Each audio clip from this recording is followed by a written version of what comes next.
Эмнеге көп ишкерлер бессонница менен кыйналышат? Адамга 4 саат эле жетиштүү ийгиликке жеткенге.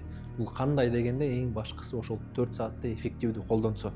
Азыркы учурда биздин ишкерлер толтура кайра эле өзүнө башына жүктөп алып, башка болбогон эле милдеттерди жүктөп алып ошону кылып жүрөт. Ошол себептен 2 саат уктап, өзүнүн жумушун, өзүнүн ден соолугун ошого берип, туура эмес кылган себептен башталат да. Бул любой нерсенин өзүнүн структурасы, ключевой факторлор бар. Ушуну кылгандан кийин моундай ийгиликке жетсе болот деген.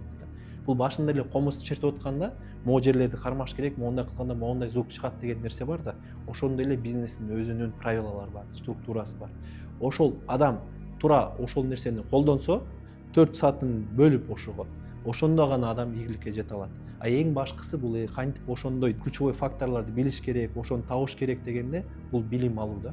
Билим алуу дегенде адамдын могу жерде өзүнө инвестиция кылып, могу мышленияны өзгөртүү.